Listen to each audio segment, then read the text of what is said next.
right, let's quit getting gassed up. Let's take this to the King of the North. Ugh.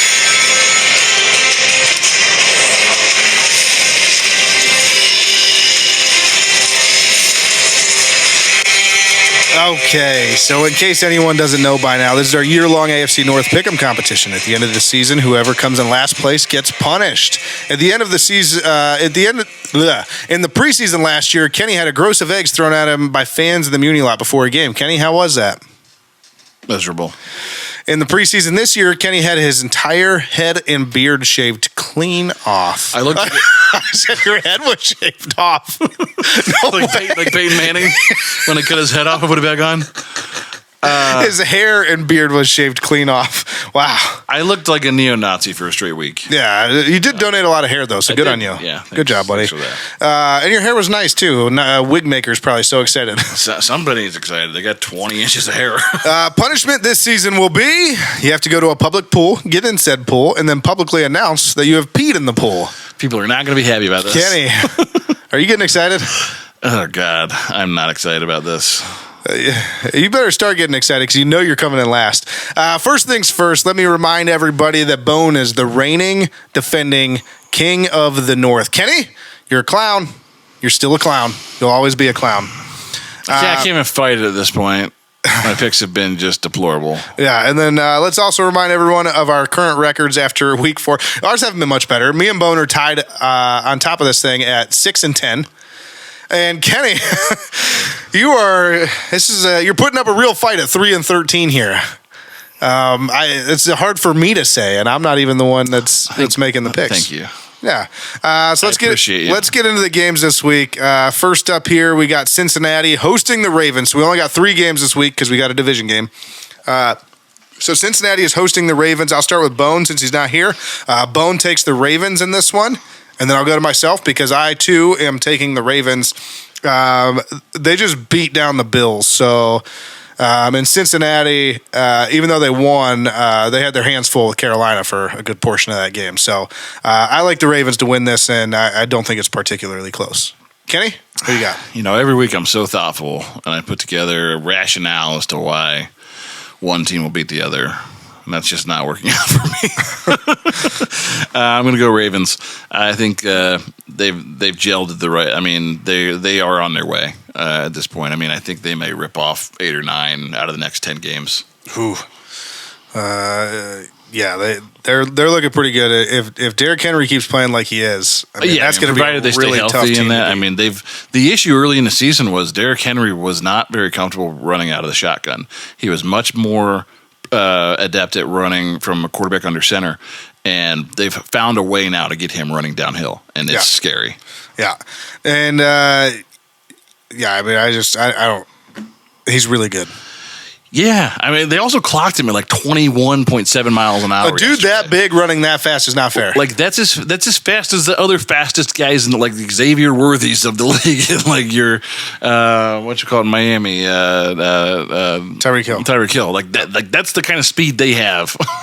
Like Derrick Henry is just hustling and bustling. Damn. Next up here, Steelers host the Cowboys. We'll start with Bone again. Bone picks the Steelers in this one. We'll just keep going. I'm going to go right after him again. I'm going to pick the Steelers. As much as they kind of came back to earth this past week, they lost to the Colts. I don't think the Cowboys are that good. I know they beat us handily, but we asked, bro. So I'm going to take the Steelers, and they're at home. Mike Tomlin at home is pretty good, so I'm going to go with the Steelers. Man, I had Steelers written down, but now you got to go against us because you're way behind. I'm so far behind, and I will say this: the Steelers have been. This is the best part about you being behind is you just get worse and worse because you have to pick against us. The Steelers have been plagued by slow starts, so if Dallas can get on the board early, I think it makes it a tough game for the Steelers. And the Cowboys continue to get embarrassed by teams, and they are coming off a win against New York this week, so I feel like they have a little bit of momentum, and they don't want to look bad again. So. I'll go Dallas. Talked yourself into that one, didn't you? I couldn't talk myself into Cincinnati on the Ravens, but I could talk myself into the Cowboys over the Steelers because at least I hate the Steelers. It was so painful last week rooting for the Steelers against the Colts. Yeah. Especially when Joe Flacco came in. I hate picking him, but he's the greatest quarterback to ever live.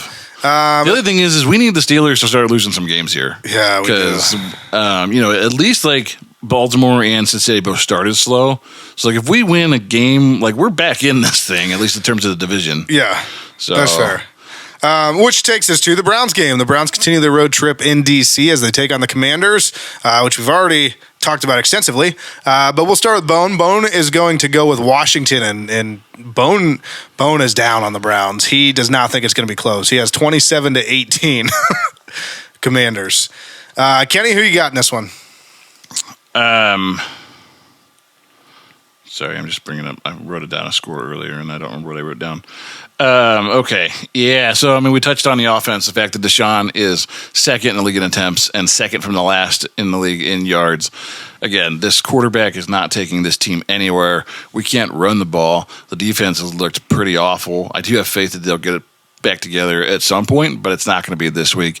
Jaden Daniels is electric. He's humming right now. I think it's going to take a good team and a good effort to slow him down and bring him back to earth. And I mean, again, they can run the ball, they can pass the ball, and when all else fails, Jaden Daniels just takes off with the ball. Yeah. So this team is going to be darn near impossible to stop. They put up, I think, 38 points the week prior, and 42 this week against a good Arizona Cardinals team. This game's not even close. I'm gonna say 41-24, and probably 10 or 7 of those points come in garbage time. Like wow. once we've pulled Deshaun because the game is out of reach. Wow, 41 points. That's not good. Needless to say, I'll take the over this week. I would say so. For me, I'm going to surprise you guys here because I just got done shitting on the Browns for an entire podcast. But here's the deal. This is the type of game that the Browns always seem to win, is when they beat you down and beat you down and beat you down. They're like, we're the worst team that ever existed. That's fair. By the way, we're going to beat this team that happens to be playing well, and they're 3-1. We're 1-3. Maybe they're going to look past us because we asked so far this season, and we're going to come out and smack them in the mouth. I think that Myles Garrett is going to feast again. I think you're right about that. I think he makes the rookie feel it. And I think it's going to be very close. But I have Cleveland winning this thing 23-21. We finally get over 20 points and we get a win with it. And it's just kind of I'll be honest, this is a desperation pick in the vein of I just want the Browns to win a game. Can I ask you, just in your mind then, like how the Browns get to 23? Because it's certainly not going to be Deshaun down 21-16 and he leads a game-winning drive. Oh no, I think we actually come out and we take a maybe not a big lead, but we kind of hold the lead throughout the game. And just they chip away at it and just can't get it back. Yeah, and they just can't get over the hump and maybe score. Defense comes up big in the final series. Exactly. Yeah, I see it as just kind of we lead most of the game start to finish. And then at the end, I'll even give you that. Yeah, like it looks like, oh God, we're going to give this thing away, and then defense comes up with a big play to win the game. Miles strip sacks him at the 10. Or like Zell comes up with a late game pick or something like that. Yeah. Okay, so I'm just trying to visualize like what I believe. Oh yeah, I mean I'm grasping at straws here, but I'm doing my best. Like I said, I'm just trying to will the Browns to a win because I'm tired of losing. You're not wrong. These are the games that the Browns show up in a game like this and they'll win like 30-0, and then we'll be like, this is the greatest team that's ever lived. And next week they'll lose 27-3. But that's the thing. That's what makes it so confounding is they'll play a game like this and win handedly, and we'll be like, where has this team been all year? Yeah. So, yeah, it's not beyond the realm of possibility.